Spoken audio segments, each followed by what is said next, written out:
Hey guys, this is Ed, Paul, and Anna of Current Brand Media, and we are here to tell you a little bit more about our sponsor. Sportsball is a great subscription service geared towards minor league baseball fans. Each box features a different minor league team. You get a box every 3 months with minor league baseball gear, including different styles of hats like Ed's favorite, the dad hat. The cost is less than $12 a month. Proceeds from each box goes to More Than Baseball, the only nonprofit dedicated to the well-being of minor league baseball players. We all know that Parents' Days are coming up this summer, so if you've got a mom or a dad or a grandma or a grandpa who are particularly difficult to buy for, but you know they're baseball fans, this is the answer, guys. Meet your new favorite team at sportsballbox.com. Is there anybody there? But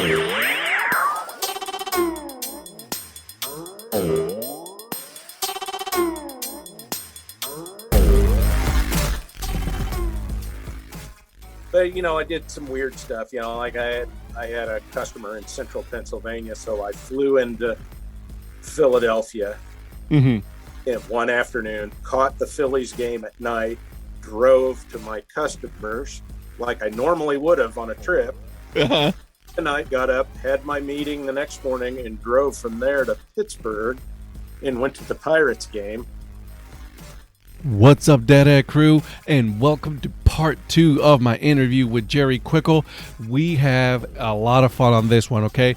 Unbeknownst to me during the interview that he was also a huge baseball fan, so we really got into it. We talked about his love for the Royals during his trips, working for different companies, how he managed to create his agenda by the times and places in which he wanted to visit a baseball team. So, guys, without further ado, I'll give you the episode.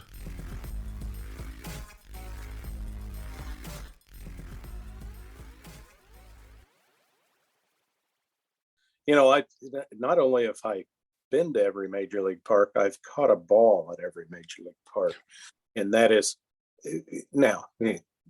I traveled for a living for years and years and years.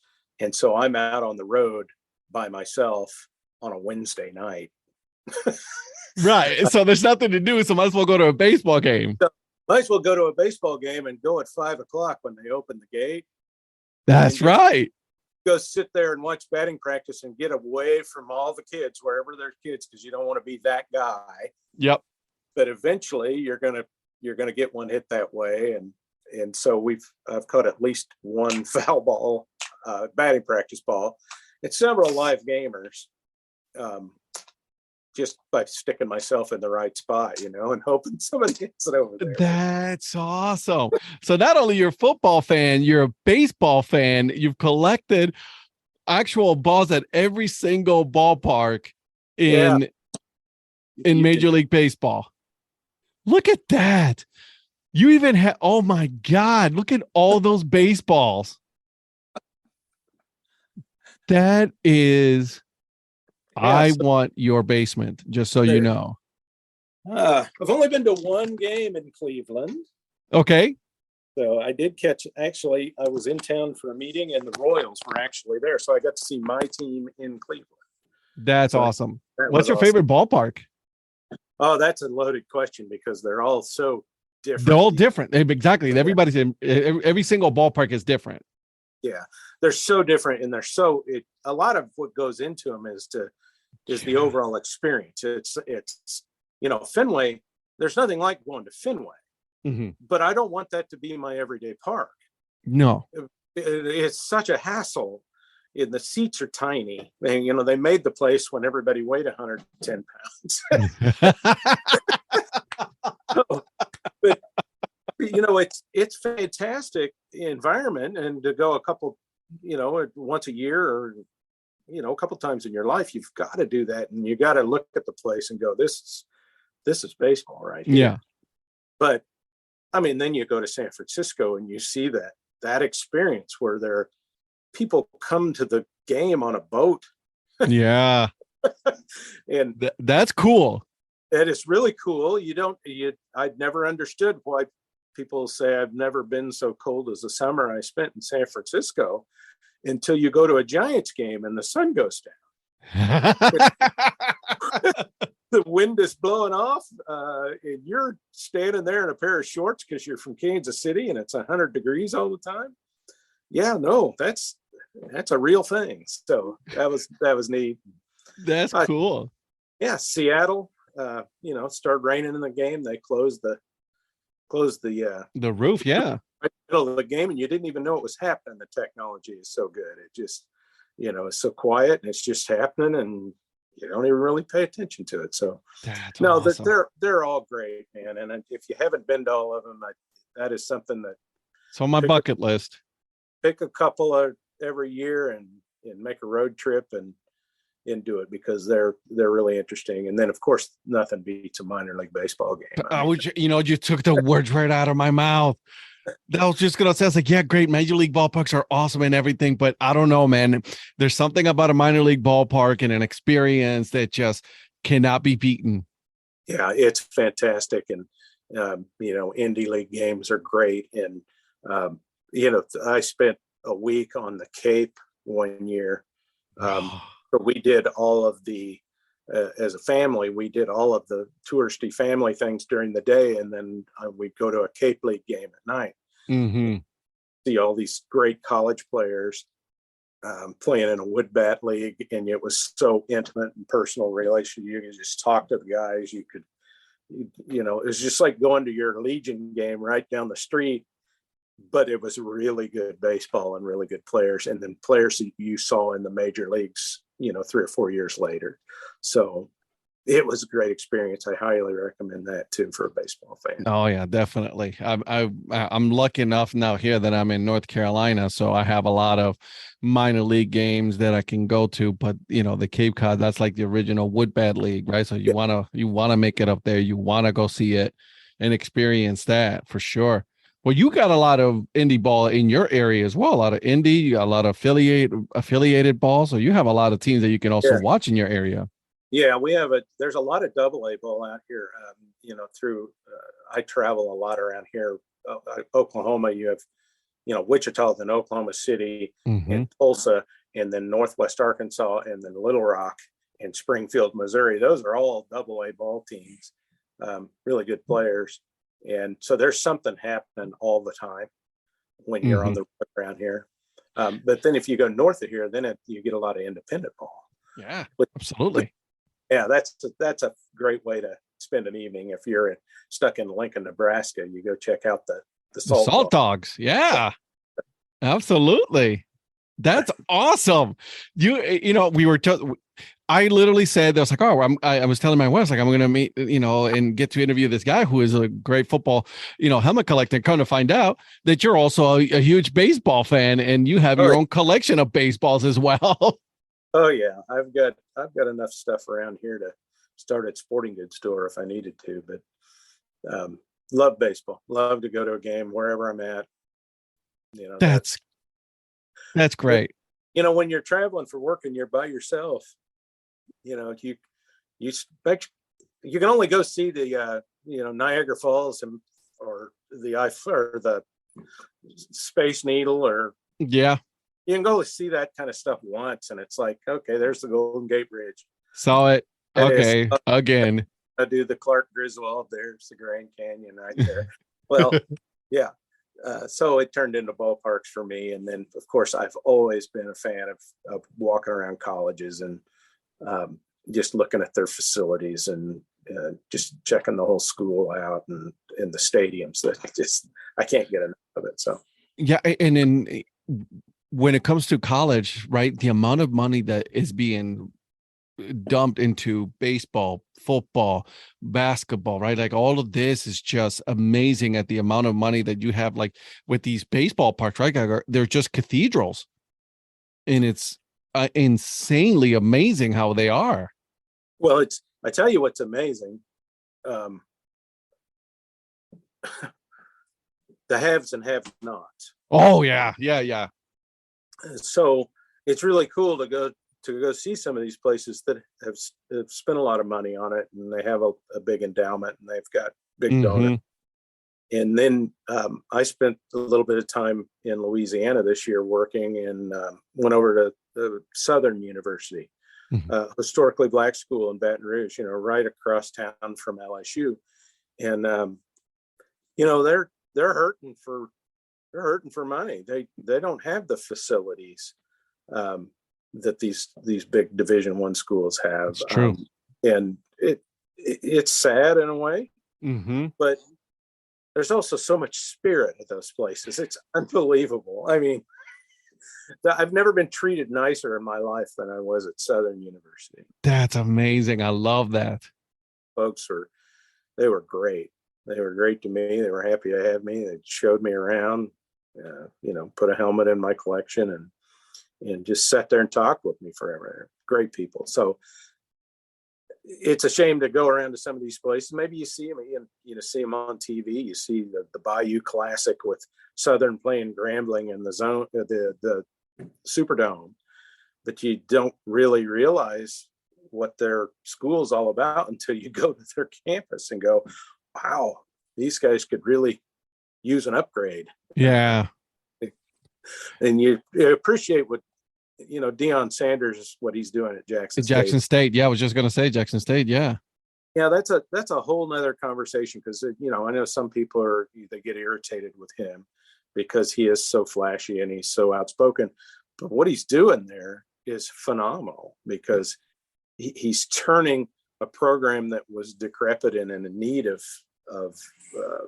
capital and has a great fan base, and really putting some eyes on it and get people excited about it and watching how the country has responded, especially the recruits. I mean, the kids are figuring out, hey, I can go to this HBCU school in Jackson, Mississippi, and stay close to my hometown and still be on TV and get the NFL guys here and look, Coach Prime's my guy.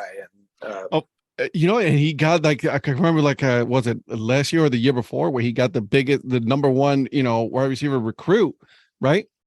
Yeah. Away from the big schools to come to Jackson State. I mean, that's amazing. I believe he got him away from his school, Florida State. Yeah. And he had an extra little oomph in, try to get him away from Florida State. Yeah. So that's really the interesting thing about going and seeing all the different places is, you go to Harvard and highest academic school you can imagine, and you go look at their football stadium and it's 100 years old. I don't know how old it is, but it's really cool to see it and think of all the people that have actually been in this stadium and played there, right? Played there, and yeah, it's amazing to see these places. I've got a friend of mine that's on Twitter as well. You probably follow him. It's a CFB campus tour. Mm-hmm. It's Michael. He goes out and travels to ball games all over the place, and he's all over Twitter. He's a great guy to follow. He puts up some amazing pictures of some of these places that he goes to, and he's certainly trying to hit them all, but he's a great guy to follow on Twitter. You said CFP? It's a college football CFB Yep. campus tour at CFB. That's right. Tour. Yeah. And I do follow him. Michael's a great guy, and he's helped me out at a couple of places too, just for the fun. And he's a good dude. So that's amazing. And I love, there's something about college football, college baseball that you just, small school, big school, does not matter. It's just, you got to enjoy it. But like for me and you, like you said, it's like, the smaller schools, that's where I love, watching all those small schools, the Eastern Washingtons, the South Dakotas and all of that. That's where I'm like, yes, this is what I like watching. Yeah, it's great. And because there's some pride in that, right? Like there's some pride. It's like, a lot of them are not going to make it. That's the honest truth. And they're playing for pride. Yeah, they're playing because they love to play and they know it's going to be over soon. So, go all out. Yeah, you want to beat that rival and be able to talk about it the rest of your life. So I was like, yeah, that's amazing. So how many are you working on trying to get, and now how many helmets are you looking to get in your collection? Well, let's see. Well, I got one today I have not posted yet. that will put me up to 458. Wow. So that's probably half of them. I've got a long way to go if I'm going to get them all, but I don't know how realistic it is. I enjoy the interaction with the guys and with talking about it with anybody that'll talk to me about it. So The hunt of the game, right? It's like the hunt, going after them. That's what also it's fun. That interaction. It's super fun. And, it's, everybody changes everything. So it's not like you're going to run out, you get one and then 10 years later, maybe that guy's got a different look and, stop back to him. So how many baseball helmets do you have? I only have one. Really? One helmet. Yeah. I've got a Royals helmet, a gamer. I'm more of a bat guy when it comes to baseball. Interesting. I've got, I don't know, probably 40 bats. My pride and joy bat is I have a George Brett game bat. What? Yeah. And then the Royals, when they won the World Series in 2015, I think I've got 7 or 8 of those guys. I've got one of their bats. So that's cool. So how many baseballs? I have no idea. Too many.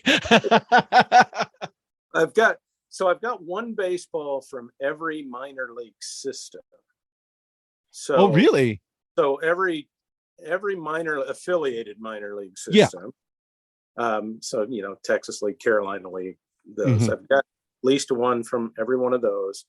And then she's probably every Division I conference.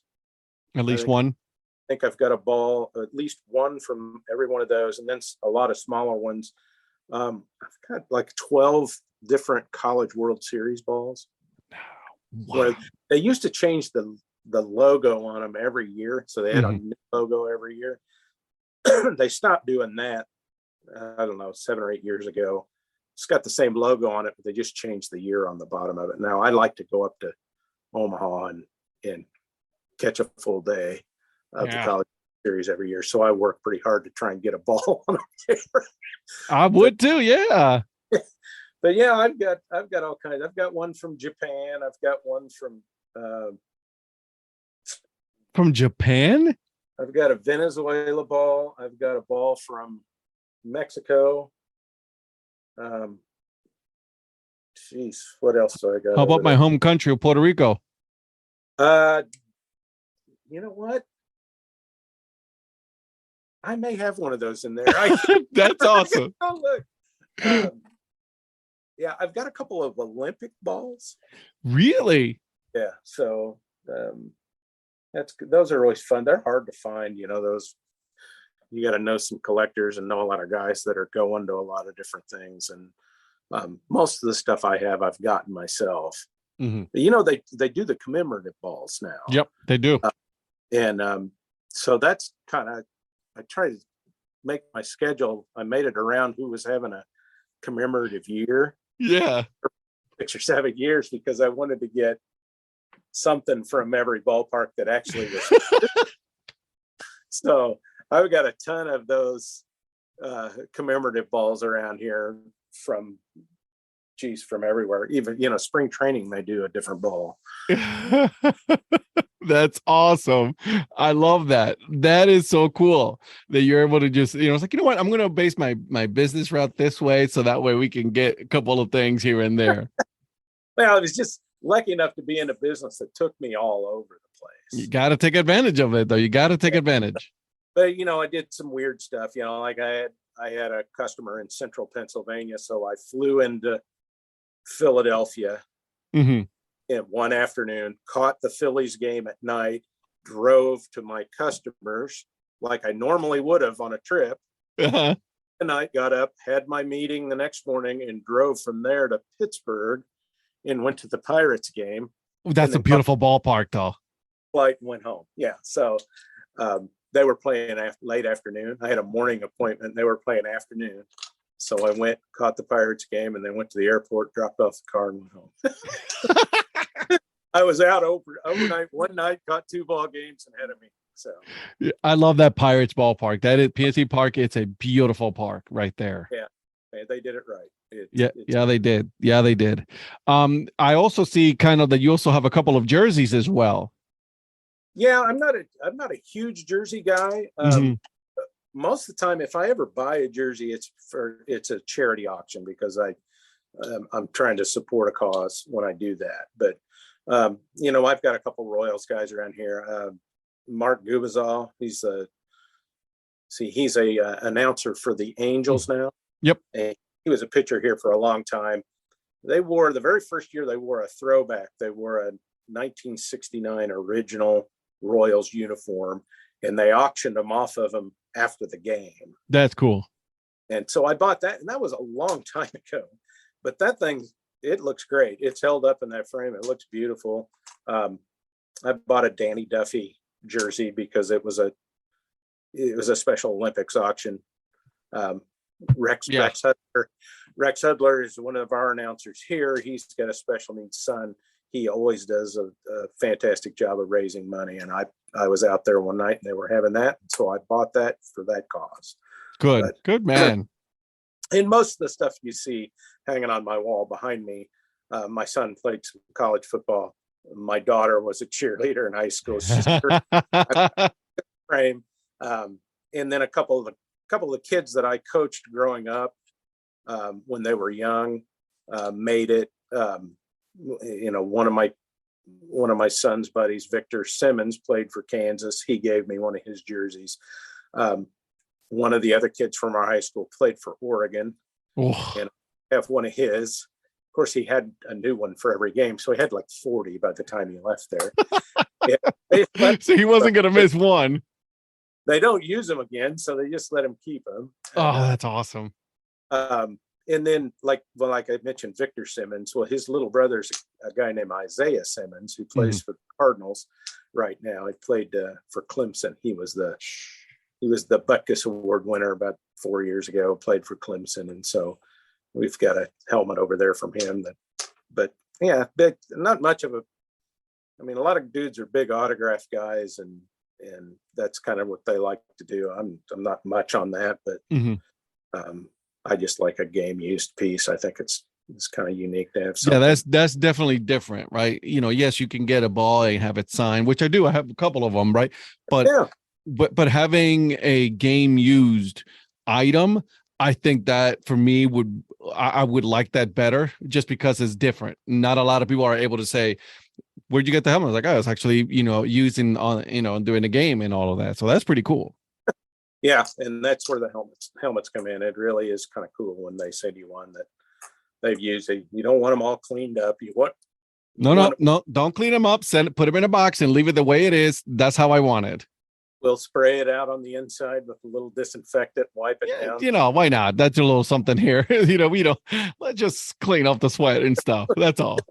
Don't want the house to smell like a locker room, but no, I guess I'm a weirdo. I just like stuff like that. No, my friend, I can tell you this. There's nothing weird about that. We've all been there. We have all our quirks. Like I said, I collect hats, and that's the fun part about it. It's the hunt of trying to find something that you don't have that you want it for your collection. Yeah. And I really love to get the helmet thing. I really love to promote them. I think it's neat to stick a school out there in the spotlight a little bit. Yeah, absolutely. I mean, you did put one where, and it's my wife's school, Youngstown State, when they're, the one that you just recently put on your Twitter. Man, that is a beautiful helmet. I know. I do not have a Youngstown State helmet in my collection, and Lord knows I've tried. I've sent a lot of letters. I've hit them up on social media. I've tried all kinds of things. But someday it'll break. Oh man! But that one that they have right now with the penguin on it, covers the full helmet. That thing is fantastic, wasn't it? It really is. It really is. It's a beautiful helmet. I was impressed when I saw it. I'm like, yeah, that's nice. Yeah, it's a good deal. I wouldn't want to be the equipment guy. Putting that decal on us that's not an easy deal. I was just gonna say, you know how the amount of work that you have to do in putting on not just one, but all the rest of the helmets for the team. I know exactly how much work that is because I've done it before. And it takes it'll take a team of 10 guys to do that, and it'll be half a night. They'll be sitting around trying to do that. And those extra large ones like that, the big decals, yeah. They're really hard to get on. There's so many different shapes of helmets these days with all the different. I was just gonna say, yeah, that takes a while because you got to make sure that it is sticking onto the full helmet. You know, you don't want any bubbles or anything like that. Yeah, that's what the heat gun is for. Yeah. Yeah, heat gun and an X-Acto knife will get you a long way with a big set of decals. But yeah, it's a long process. A lot of respect for those guys that have to do it. And then take it off next week and put something else on because they want to show a different logo. So I was just gonna say, it's like, they just keep the same helmet and then just do a different decal on that same helmet. Yeah, most of the time that's what'll happen, unless they like if you got I know Kansas right now we're working with white helmets and with blue we've got a blue helmet. Yeah, they practice in and they've got a completely different helmet they practice in. So they practice in a blue helmet and then come game day. They'll practice in their game helmet a couple days during the week to make sure everything's right on it and the fit's proper. But typically they'll redecal everything and restripe everything and shine it up. So at that level, you get down to the Division II level or yeah, there aren't enough guys to do it. So golly, that's just. I'm seriously looking at all your the helmets that you have, and there are some cool ones there. That Tulane one, oh my God, how awesome is that baby blue helmet? Yeah, that's a neat one too. And they gave me that was one I stopped in person. I actually knew somebody down there, and so I got the full tour down at Tulane, and they have white, and they have green, and they have that blue. Yeah, and they worn that blue with the blue face mask once, and when I got that one, and then this year they've worn that same look twice already this year. So yeah, typically with that baby blue helmet, they had a metallic green face mask with it, and it's different, right? Like, I mean, it's just cool how they're just. Every school, like you said, every school has a different theme, has different vibe to it that is just different, right? Like, I mean, it's just, and that's the beauty of it. Eastern Kentucky University, I see one. I mean, you got that's some impressive ones, Montana. Man, and I've got them almost one from every state. There's, I don't play college football in Alaska. Yeah. Let's see, what do I not have? Vermont. I don't think I have one from Vermont yet, anywhere up there. Of course, the University of Vermont doesn't play. So I believe there's 3 or 4 D3 schools in Vermont that I could. Here we go. There you go. See, now you're just got to write it down. It's like, all right, I'm going to look at these schools in Vermont. What other state are you missing? Delaware. Really? Yeah. Delaware. No Blue Hens? No Blue Hens or Delaware State Hornets. I don't have anything from Delaware. Impressive. So. That 49ers one with the pick, that's pretty cool. Which one? The 49ers, I think that's the one that I see right here from Charlotte, is it? No, it's not Charlotte. One I don't have. I don't. That is, what you're seeing is the Missouri S&T, which is science and technology. Used to be called Missouri Rolla. They're the miners, and they have a giant pickaxe on the side. That's right. There it is. You're right. It's a great. That is a beautiful one. It's again, every school has their own logo, has their own unique helmet that is just, man, that is amazing. Look at that. Look at that helmet. Wow. That's impressive. It's a pretty cool look.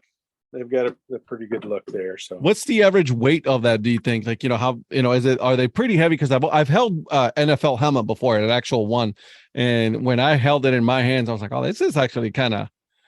yeah, I can tell you that from shipping them. Sorry, I'm plugging in here. Yeah, go ahead. Battery's starting to die on me here, but from shipping them, 6 pounds. Wow. Is roughly the weight of one average. Now, if you have an XL or you've got a larger face mask on it, or That's when it gets heavier. Yeah. you get a lot heavier. And it can get lighter too. I mean, there's some stuff out there it's really light. So it's funny how helmets have come a long way. oh, no question. Back when I was selling them, just in the 90s, compared to now, the advancement's incredible, and the fact that they can actually track the hits now on them. I've got a couple of them that have the electronic systems in them still. Mm-hmm. Which is very interesting to look at, but it's a thing that goes underneath all the pads. Mm-hmm. That's a sensor. There's a little box in there, and that thing communicates back to a computer on the sideline, which communicates with a pager on the trainer. And so if somebody takes a large hit in a certain area, it will page the trainer, and he can look at which player got hit, what part of the head they got hit on, and they can pull them out of the game to evaluate them without even, yeah, the kids saying anything. So those systems are pretty cool. And I got a couple of them around here that, they've got done, and they left them in them when they gave them to me. So, but they're pretty expensive too. But there's some really, really cool stuff out there that's really, safety has gone a long way. Yeah, I was just gonna say, it's like they've come a long way, and I like the fact that you're saying that. Well, you just got hit. Come with me really quick. We're gonna get you checked out. Yeah. And the player didn't even know it, doesn't even know anything. He's like, all right, let's go get checked out. Yeah, so they've come a long way in that regard. And self safety too. You got to make sure that the kids are safe at the end of the day. Well, when I was in high school, it was a completely different deal. It's when I started, like in junior high, they were still using the suspension helmets, the cobweb helmet, if you will. Yep. And then that moved into the bike air helmet and the Riddell Pack 44 helmet. Those things. Yeah, I wouldn't put that on anybody these days. Or they were advanced back then, and they were better than what was before them. But if you look at what they do now, the chances of somebody getting head trauma now compared to what you saw in the 70s and 80s is just unparalleled. I mean, it's crazy. It's true. And yet we still had an issue with that on the NFL with the Miami Dolphins. But hey, whatever, right? Well, you're not going to get away from it in this sport. I mean, it's just inevitable. It's inevitable. You can't throw your head against the turf wearing anything and not have your brain bounce off the inside of your head. It's very much like a NASCAR injury. I was just, that's, yeah. I mean, in NASCAR, that's just, you can try to protect as much as you can, put a roll cage, and all of that, and injuries happen. Yeah. Yeah. And, that's those same kind of injuries happen in soccer, and you don't hear about them. But oh God, yeah. Yeah. You run up there and you hit heads with a guy, or you rugby. Yeah, it's insane. It's same with rugby. At one point, I think I read that the suicide number in rugby was the highest among all sports because of it. I can believe it. That's insane. All right, my friend, are you ready? I'm ready, I guess. All right. This is the part, my famous, not so famous questions. We're going to have a little bit of fun here. I'm going to ask you some random questions, and then we'll see how you do. Sounds good? All right. But the first one, I'll give you an easy one. All right. You go to a football game or a baseball game, minor league game. What is your drink and your food of choice? Hot dog. My man. And a Diet Coke. I'll take the hot dog. I'm a huge hot dog guy when it comes to the ballpark. It's just I always like to make sure that I eat a hot dog, at least one hot dog. Yeah, gotta have a hot dog from every park that you're at. I used to have a beer everywhere I went, but I had a heart attack last year, so I stopped drinking. And It's probably a good idea. I'm okay with that. I don't eat too many hot dogs anymore either. Yeah, let's keep it safe and healthy. You're looking good, my friend, for a heart attack. Good for you. All right, are you ready? Yeah. All right, what was your favorite TV show growing up? Happy Days. Oh, good show. Still to this day. All right, what is the most boring sport? Tennis. It's just the ball going back and forth. I guess some guys are into it. It's just not my thing. I've watched it here and there. I have a good friend, Mike Sellers. You know, he loves tennis. I'm trying. I really can't get into it. Have you ever re-gifted a gift? Of course. Who hasn't? No, we're not lying here, are we? No, absolutely not. I have. If you could be any fictional character, who would it be? Fictional character. Wow, that's a good one. I don't know. I would probably Superman. Oh, I mean, get to fly around, super strength, you know. I mean, why wouldn't you be? Yeah, absolutely. What is the worst song ever? Oh, that's a loaded question. Can we just go artist? Go for it.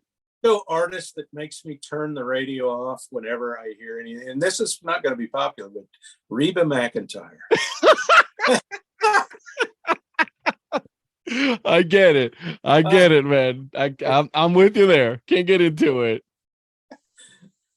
All right. So what animal is the biggest party animal in your opinion?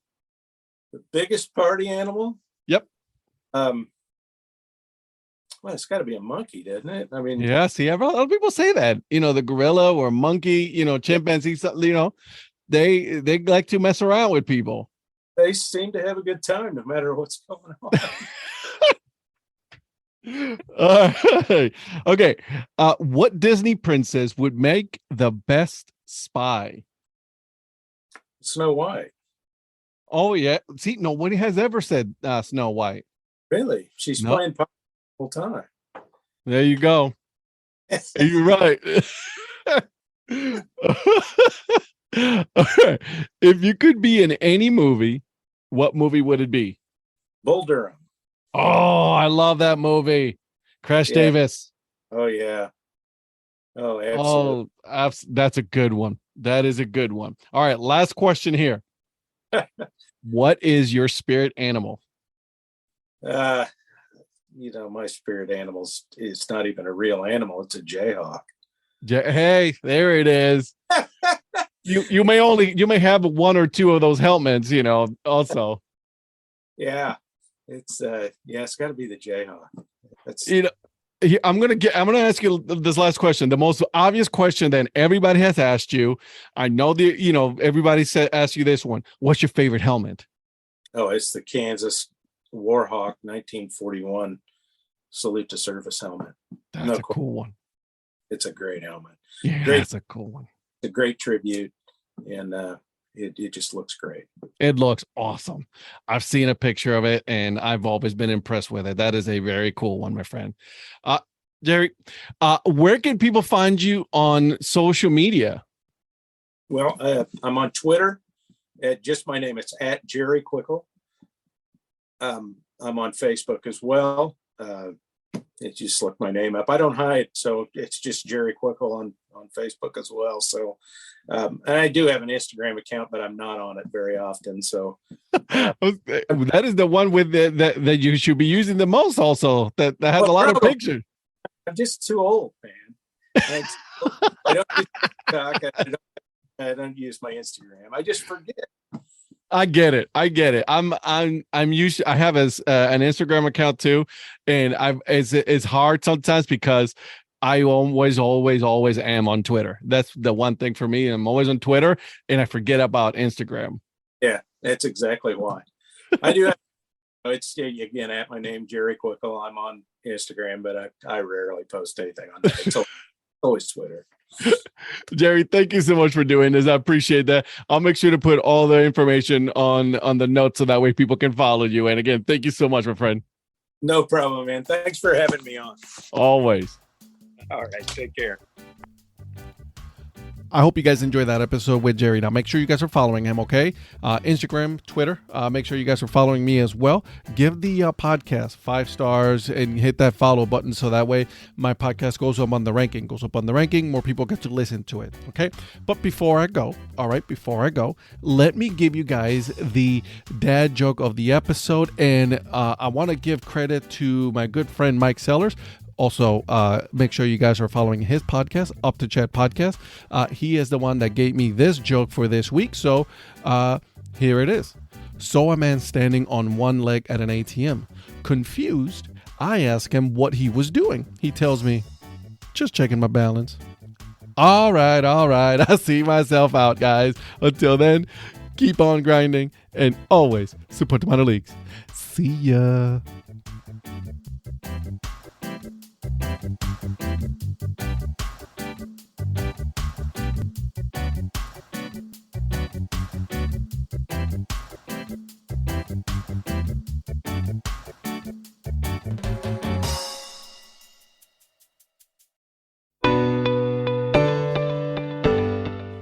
This podcast is part of the Curved Brim Media Network.